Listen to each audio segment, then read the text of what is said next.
ছাত্রছাত্রীরা, আজকে আমি তোমাদের আমার বইয়ের তৃতীয় পর্বের 187 পৃষ্ঠা থেকে 192 পৃষ্ঠা পর্যন্ত আলোচনা করব। 187 নম্বর পৃষ্ঠায় তোমরা দেখো, এখানে হাতির মা একটি গল্প রয়েছে, লীলা মজুমদারের লেখা। তোমরা গল্পটি ভালো করে পড়বে। এরপর চলে আসলাম 189 নম্বর পৃষ্ঠায়। হাতে কলমে 1 নম্বর প্রশ্নটি তোমরা দেখো, নিচের প্রশ্নগুলির উত্তর লিখি। এখানে কতগুলো প্রশ্ন দেওয়া রয়েছে, সেই প্রশ্নগুলির উত্তর আমি তোমাদেরকে খাতায় লিখিয়ে দেব। 1 নম্বর প্রশ্নটি তোমরা দেখো, বুনো জানোয়াররা কোথা থেকে জল খায়? উত্তর হবে কোনো নদী বা পুকুর থেকে জল খায়।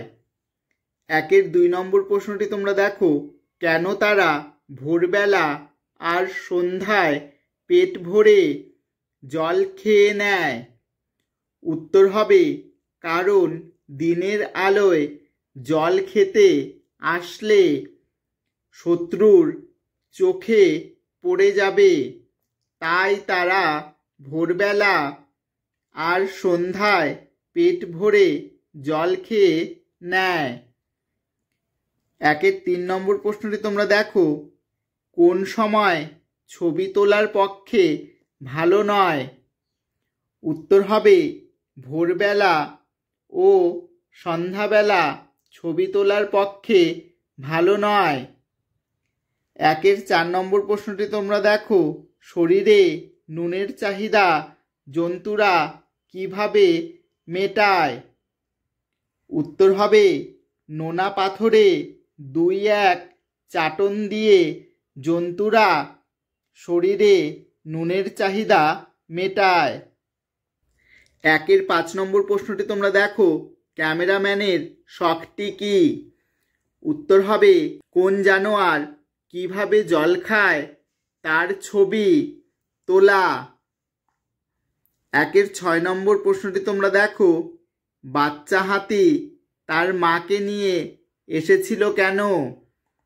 উত্তর হবে বুড়ো পুরুষ হাতি বাচ্চা হাতিটিকে জল খেতে দিচ্ছিল না, সুর নেড়ে তেড়ে এসেছিল। এই কারণে বাচ্চা হাতি তার মাকে নিয়ে এসেছিল।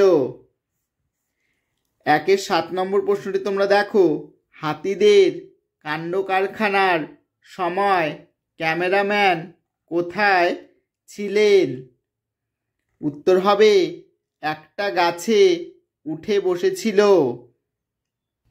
এরপর তোমরা 2 নম্বর প্রশ্নটি দেখো, পাঠ্য বইয়ে গল্পটি থেকে যুক্ত ব্যঞ্জন আছে এমন শব্দ খুঁজে বের করি, সেই যুক্ত ব্যঞ্জন দিয়ে নতুন শব্দ তৈরি করি। প্রথমে দেখো নিতান্ত। এখানে যুক্ত বর্ণ হলো দন্তান্ন যোগ ত সমান সমান দন্তান্নয় ত। নতুন শব্দ হলো শান্ত। এরপর শত্রু, তয় রফলা হলো যুক্ত ব্যঞ্জন ত যোগ বৈষ্ণার সমান সমান তয় রফলা। নতুন শব্দ হলো যাত্রা। এরপর উপযুক্ত, এখানে কয়ত হলো যুক্ত ব্যঞ্জন ক যোগ ত সমান সমান কয়ত। নতুন শব্দ হলো রক্ত। এরপর বন্ধু, দন্তান্ন যোগ ধ যুক্ত ব্যঞ্জন, এখানে নয় ধ। নতুন শব্দ হলো অন্ধকার। এরপর আছে ইচ্ছা, এখানে চয় ছ হলো যুক্ত ব্যঞ্জন চ যোগ ছ সমান সমান চয় ছ। নতুন শব্দ হলো স্বচ্ছ। এরপর আছে প্রকাণ্ড, এখানে দন্তান্নয় ড হলো যুক্ত ব্যঞ্জন ন যোগ ড সমান সমান দন্তান্নয় ড। নতুন শব্দ হলো দণ্ড। জঙ্গল, এখানে উময় গ হলো যুক্ত ব্যঞ্জন উমা যোগ গ সমান সমান উময় গ। নতুন শব্দ হলো মঙ্গল। এরপর আছে আরম্ভ, এখানে যুক্ত ব্যঞ্জন হলো ময় ভ ম যোগ ভ সমান সমান ময় ভ, নতুন শব্দ হলো সম্ভব। এরপর আছে বাচ্চা, এখানে চয় চ হলো যুক্ত ব্যঞ্জন, চ যোগ চ সমান সমান চয় চ, নতুন শব্দ হলো চচ্চড়ি। এরপর আছে আস্তানা, এখানে দন্তার শয়ত হলো যুক্ত ব্যঞ্জন, স যোগ ত সমান সমান দন্তার শয়ত, নতুন শব্দ হলো সস্তা। গল্প থেকে এই শব্দগুলি পাওয়া গেছে, আমি তোমাদেরকে নতুন শব্দগুলিও লিখে দিলাম, তোমরা ভালো করে পড়বে। এরপর চলে আসলাম 3 নম্বর প্রশ্নে, উময় গ বসিয়ে লিখি। দেখো এখানে বর্গজ আছে, ফাঁকা ঘর ছিল, আর ল আছে, এখানে উময় গ বসাতে হবে। তাহলে জ উময় গ ল জঙ্গল, দ উময় গ ল দঙ্গল, সরিয়া উময় গ দন্তান্ন অঙ্গন, পয়রফলা আকার উময় গ মধ্যাহ্ন প্রাঙ্গণ। এরপর 4 নম্বর প্রশ্নটি তোমরা পাঠ্য বইয়ে দেখো, বিপরীত অর্থের শব্দ লিখি।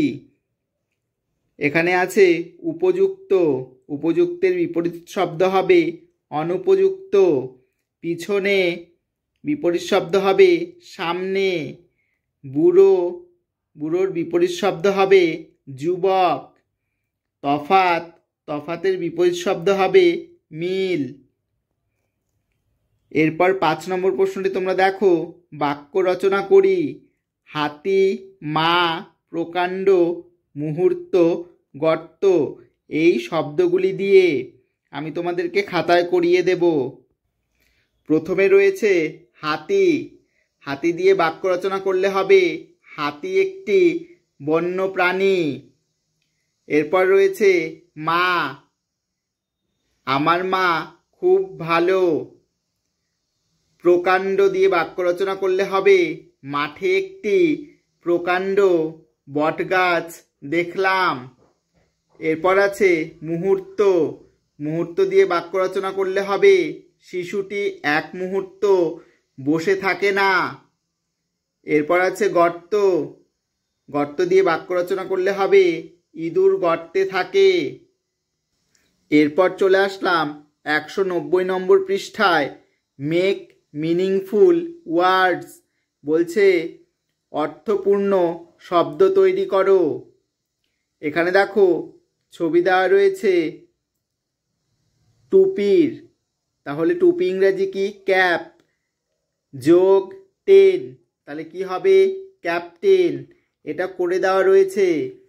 এরপরে দেখো সূর্যের ছবি দেওয়া আছে, সূর্য ইংরাজি সান, যোগ ডে, তাহলে কি হবে? সানডে। এরপর আছে কলমের ছবি দেওয়া, কলম ইংরাজি কি? পেন, যোগ গুইন, তাহলে হবে পেঙ্গুইন। এরপরে আছে মানুষের ছবি, মানুষ ইংরাজি ম্যান, যোগ গো, তাহলে হবে ম্যাঙ্গো। এরপর আছে দেখো প্রথমে মান লেখা আছে প্লাস, এখানে চাবির ছবি দেওয়া আছে, চাবি ইংরাজি কি, তাহলে কি হবে? মাংকি। এরপর চলে আসলাম 191 নম্বর পৃষ্ঠায়, তোমরা দেখো নিজে করি। 1 নম্বরে আছে 39/3 সমান সমান 13 হবে। কিভাবে হবে সেটা তোমাদেরকে এখন দেখানো হবে। 39/3 সমান সমান 13, তাহলে এখানে দেখো একক দশক, এককের ঘরে 9 আর দশকের ঘরে 3 বসানো হয়েছে, 3 দিয়ে ভাগ করতে হবে। তাহলে 3 10 30, তাই এখানে দেখো 10 বসানো হয়েছে আর এখানে 30 বসানো হয়েছে, বিয়োগ করা হয়েছে। তাহলে এককের ঘরে 0 থেকে 9 করতে গেলে 9 হবে, 9টা বসানো হয়েছে। তাহলে আবার 9কে কতবার দিয়ে যাবে? 3 অক্ষে 3, 3 দুগুণা 6, 3 তিরিক্ষে 9, এখানে দেখো 9 মিলে গেল আর ওপরে যোগ 3 বসলো, তাহলে 10 যোগ 3 সমান সমান 13 হলো, আর এখানে 9 9 মিলে গেলে 0। এরপর 2 নম্বরে 22/3 2 সমান সমান 11 হবে। তাহলে 22 ভাগ 2 সমান সমান 11। কিভাবে হলো দেখো, এককের ঘরে 2, দশকের ঘরে 2, তাহলে 10 দুগুণা 20। এখানে উপরে 10 বসানো হলো ফাঁকা ঘরে, আর এখানে 20 বসানো হলো। তাহলে 0 থেকে 2 করতে 2। তাহলে আবার 2কে 2 দিয়ে ভাগ করলে কতবারে যাবে? 1 বারে যাবে। 10-এর পাশে একটা ফাঁকা ঘর রয়েছে, ওখানে 1 বসিয়ে দিলাম। তাহলে আর এখানে 2 বসিয়ে দিলাম। তাহলে 2-এর থেকে 2 বিয়োগ হলে 0, আর এখানে 10 আর 1-এ 11। তাহলে 11 হলো। এরপর দেখো 3 নম্বরে 36 ভাগ 3 সমান সমান 12 হবে। 36 ভাগ 3 সমান সমান 12। কিভাবে হলো? এককের ঘরে 6, দশকের ঘরে 3, তাহলে কতবার দিয়ে যাবে? 10 বার দিয়ে। তাহলে 3 10-এ 30, এখানে 10 বসানো হলো ফাঁকা ঘরে, আর এখানে 30। তাহলে 36 থেকে যদি 30 বিয়োগ হয় তাহলে কত হয়? 6। এককের ঘরে 6 বসানো হয়েছে। আবার 6কে 3 দিয়ে ভাগ করতে হবে। তাহলে 3 অক্ষে 3, 3 দুগুণা 6। 2টা 10-এর পাশে বসে গেল পাশের ঘরে, তাহলে 12 হয়ে গেল। 10 যোগ 2 12, আর এখানে 3 দুগুণা 6টা বসিয়ে দেওয়া হলো। তাহলে 6 6 মিলে গেলে 0। এরপর দেখো 4 নম্বরে রয়েছে 4-এর ক 36 ভাগ 2 সমান সমান 18 হবে। খ 45 ভাগ 5 সমান সমান 9 হবে। গ নম্বর 48 ভাগ 4 সমান সমান 12 হবে। ঘ নম্বর 42 ভাগ 3 সমান সমান 14 হবে। তোমরা এটা নিজেরা খাতায় করবে, যেভাবে 3টি অঙ্ক করে দেওয়া হলো, তাহলে তোমরা কিন্তু বুঝতে পারবে। এরপর চলে আসলাম 192 নম্বর পৃষ্ঠায়। তোমরা দেখো, কটা জাম পড়ে আছে দেখি। দিদি আমাকে 5টি জাম দিল, আমিও ভাই দুজন গোটা জাম সমান ভাগে ভাগ করে নেব। কে কতগুলো জাম নেব হিসাব করি। তাহলে দেখো 5টা জাম আছে, তাহলে আমার প্লেট আর ভাইয়ের প্লেট। তাহলে এখানে দেখানোই হয়েছে যে একটি একটি করে জাম কিন্তু নিয়েছে। তাহলে একটি একটি করে নেওয়া হয়েছে। তাহলে দিদির দেওয়া জাম একটি করে 2টি থালায় জাম রাখলাম। এরপরে তাহলে বাকি কয়টি রইল? 5 বিয়োগ 2 সমান সমান 3টি রইল। এরপর 3টির থেকে আবার আমার প্লেটে একটি আর ভাইয়ের প্লেটে একটি রাখা হয়েছে। দেখো তোমরা, গোল করে রাখা হয়েছে। তাহলে দেখো, দিদির দেওয়া জাম আরও একটি করে নিলাম, বাকি রইল তাহলে 3 বিয়োগ 2 সমান সমান 1টি। তাহলে দিদির দেওয়া জাম আমার প্লেটে কয়টি পড়লো? 2টি, আর ভাইয়ের প্লেটে 2টি। তাহলে সমান সমান ভাগে পড়ে গেল দুজনের প্লেটেই। এরপর দেখো বলছে, তাই দেখছি সব সময়ে সমান ভাগে ভাগ করা যাবে না। সমানভাবে ভাগ করার পর যেটা পড়ে থাকলো তাকে কি বলবো? তাহলে দেখো এখানে 5কে 2 দিয়ে ভাগ করা হয়েছে। তাহলে 5 হচ্ছে এখানে ভাজ্য, আর এখানে ভাগ করা হচ্ছে 2 দিয়ে ভাজক। এখানে দেখো 1 আছে ভাগশেষ, আর 2 আছে ভাগফল। কারণ কি 2 অক্ষে 2, 2 দুগুণা 4, 5-এর নিচে 4 বসানো হয়েছে। তাহলে 1 থাকলো, তাহলে এটা ভাগশেষ, আর ভাগফল হবে 2। এখানে তোমরা দেখতেই পাচ্ছ, দেখছি ভাগশেষ ভাজকের থেকে কম। ভাগশেষ সবসময় কি হয়? ভাজকের থেকে কম হয়। এই কথাটা তোমরা মনে রাখবে। এবার দেখো, শেষে যেটা পড়ে থাকছে আর ভাগ করা যাচ্ছে না তাকে ভাগশেষ বলবো।